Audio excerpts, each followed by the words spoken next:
Hello, Tom Levecki here with the latest edition of the Armchair MBA. It's going to be a quick one. Few things. First is I want to give a shout out to the sponsor of the show, JSB Capital, for your business financing needs. They also do commercial financing, equipment financing, and they also do personal loans. If you want to be an affiliate, they could also teach you how to do them. On the commercial side of things, there's no licensure needed.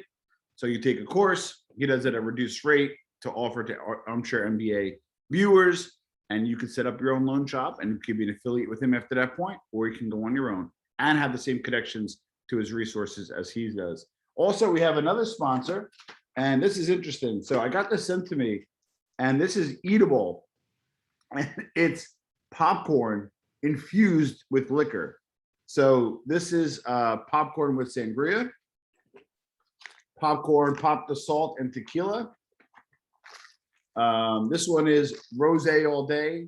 Poppin' rosé all day.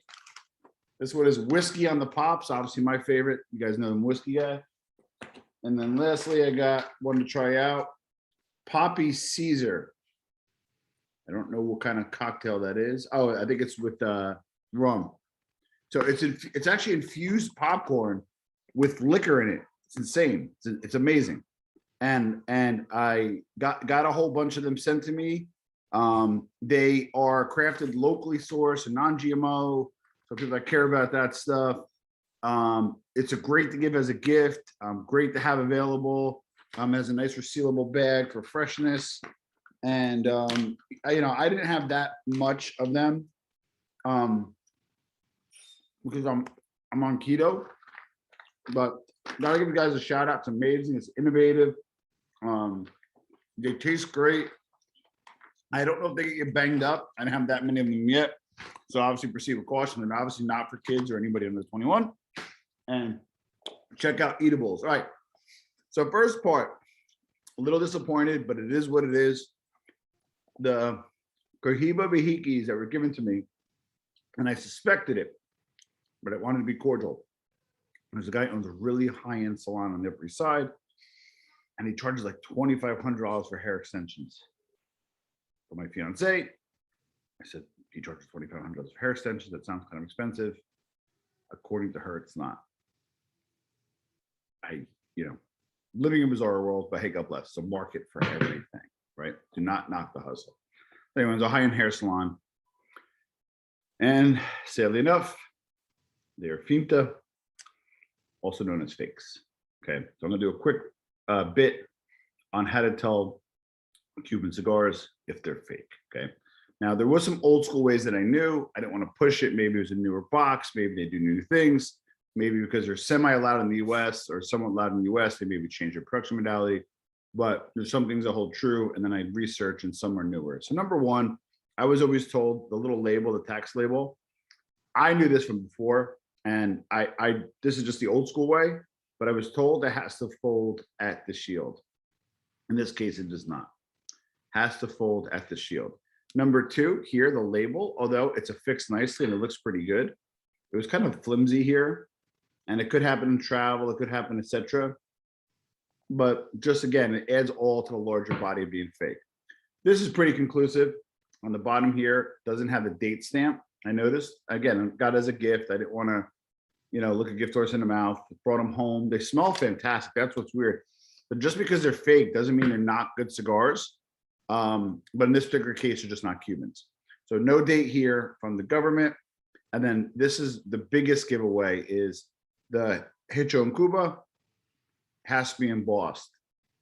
This is not. So when you run your fingers along and there's not a groove, it's fake. This was just literally stamped on by like a rubber stamp or a presser, but not embossed. Embossing is very expensive. They also did not emboss the Cohiba. Let's just say at this point, you have almost what they call a good fake. It happens pretty often. It smells great. It's a shame. The labels are not affixed correctly. They're kind of loose, overlapping. You are not going to see that with a handmade Cuban cigar.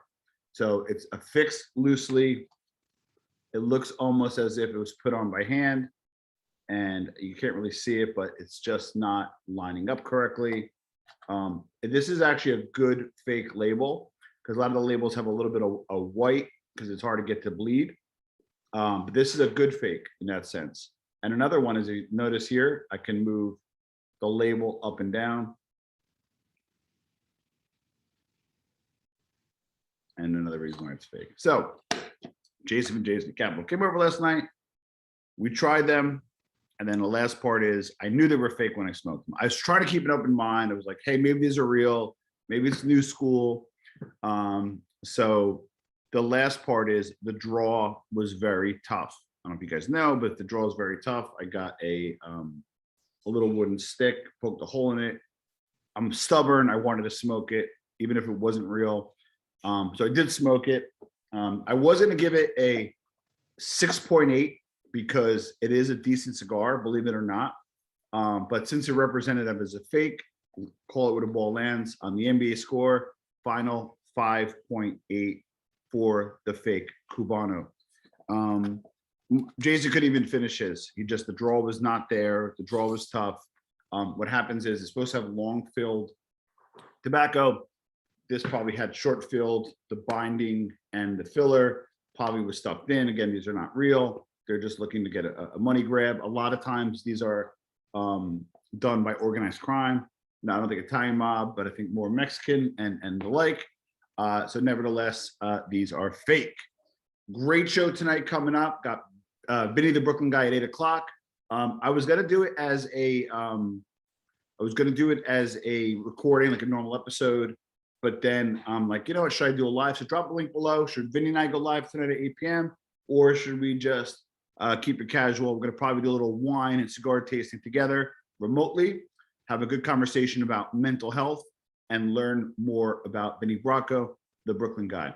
Ramona Rizzo, she's going to be on Monday. She had some scheduling difficulties. She's hoping to do her today, the interview, but she's going to be on and available on Monday. And I want to release who it is. I'm going to be interviewing Antonio Nicaso.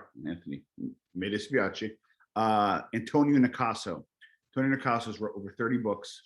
He is the worldwide leader on Ndrangheta, Camorra, La Cosa Nostra, and Canadian and Italian mafia, the worldwide expert. He sits on panels that Gratteri, who's a guy who's trying to put away the Mancuso family in the Calabrian Maxi trial, he sits on panels with him. This is the worldwide expert. It's a big deal for me in my career. I'm going to do my best to do it justice. I'm going to prepare for the interview, which I very rarely do. Not that I don't respect my other guests.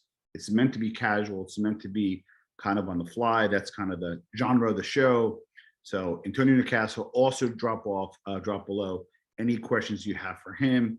I'm interested in why Ndrangheta is not as big in the US. Maybe it is, and we don't know.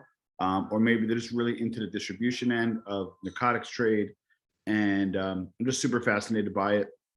As we all probably know, Italians, LCN, Ndrangheta, and Camorra, they kept it real for the most part. They're still strong, still formidable, international, worldwide. You got Sacra Corona Unita, which is at Apulia. And then you even have some subsets like Lastida and some others in Sicily. So Italian organized crime is still very strong, and some of which is believed to start bleeding back into the US to kind of fill the vacuum of local Cosa Nostra here in the US, which we covered, I think, fairly extensively. So stay tuned for that. We got a great stuff coming up for you. Vinny Bracco tonight. I'm going to line up probably my next cigar for do probably a live review on that. 5.8 on the fake. It is what it is. Such is life, and I'll see you guys later.